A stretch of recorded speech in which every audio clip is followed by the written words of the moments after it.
प्रिय भक्तों, आप में से बहुत लोगों ने जो प्रश्न पूछे हैं, विभिन्न प्रांतों से विभिन्न प्रश्न आए हैं। उनमें से एक प्रश्न ये है कि हम भक्ति तो बहुत दिनों से करते हैं, लेकिन हमें आनंद की अनुभूति नहीं होती। देखिए, एक मैं कहानी कहता हूँ। वह कहानी आपको ये स्पष्ट करेगी कि आपकी भक्ति से आनंद की प्राप्ति क्यों नहीं हो रही है। एक बार 4 मित्र थे। चारों ने इतनी शराब पी ली कि वो बेहोशी की स्थिति में आ गई। वो घूमते घूमते एक नदी के किनारे पहुँचे। रात हो चुकी थी, चांदनी रात थी। उनके मन में एक विचार उठा कि क्यों ना हम इस नदी के इस किनारे से उस किनारे तक इस नाव के माध्यम से सैर करके आते हैं। चारों व्यक्ति उस नाव में बैठ जाते हैं और उस नाव को पतवारों से चलाना प्रारंभ कर देते हैं।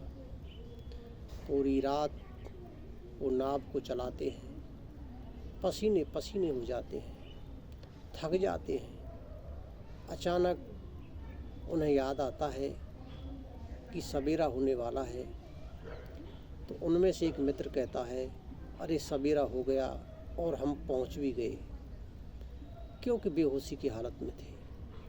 और जब वो उतरते हैं तो वो सोचते हैं कि यार ऐसा ही किनारा पहला था जहाँ से हम चले थे, और वही किनारा ऐसा लग रहा है कि कहीं ये वही तो किनारा नहीं। इस समय उनकी जो शराब थी वो उतर चुकी थी।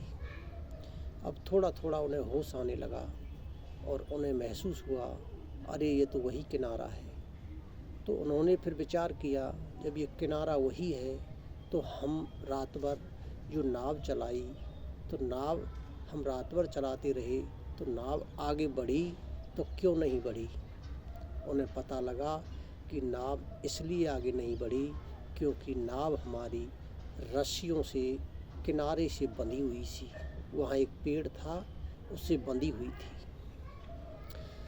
तो ये कहानी मैं आपसे इसलिए कह रहा हूँ कि आप जब भक्ति करते हैं तो कहीं ना कहीं आपका जो मन है वो सांसारिक जो मोह माया राग द्वेष इनकी रस्सियों से बना रहता है। जब तक ये रस्सियाँ आपकी नहीं टूटेंगी, आपकी मन रूपी नाव है वो परमात्मा की तरफ नहीं बढ़ेगी। आप प्रयास तो करते हैं, आपकी दिशा भी सही है, लेकिन आपके मन में जो रस्सियाँ पड़ी हुई हैं उन रस्सियों को आपको काटना है। और काटने का तरीका यही है कि आप होश में हों। होश में होंगे तो आपको पता लगेगा कि जिन्हें हम रस्सी मान रहे थे हकीकत में वो रस्सियाँ थी ही नहीं। लेकिन ज्ञान होगा जब आपके अंदर बोध पैदा होगा। बोध पैदा कैसे होगा?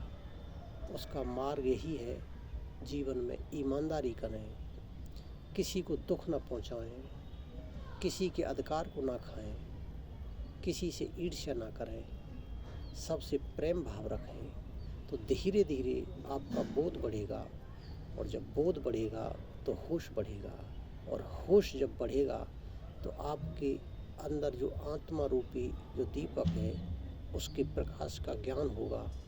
और तब आपको ज्ञान होगा कि जिन्हें हम रस्सियाँ मान रहे थे वास्तविक में वो रस्सियाँ है ही नहीं। एक बहुत बड़े शायर हुए हैं गालिब, उन्होंने बहुत अच्छी बात कही है कि गालिब जिंदगी भर वही काम बार बार करता रहा। गालिब जिंदगी भर वही काम बार बार करता रहा। धूल चेहरे पे थी लेकिन साफ आईना करता रहा। धूल चेहरे पे थी लेकिन साफ आईने को करता रहा। इस शेर के मतलब से मैं ये कहना चाहता हूँ कि आपके मन में जो धूल है उसे साफ करें। आत्मा रूपी दर्पण पर कभी धूल थी ही नहीं। जिस दिन आपके चेहरे से धूल साफ हो जाएगी, आपको अपना प्रतिबिंब स्पष्ट नजर आने लगेगा और यह होगा सब ईमानदारी से। आज के लिए इतना ही। धन्यवाद।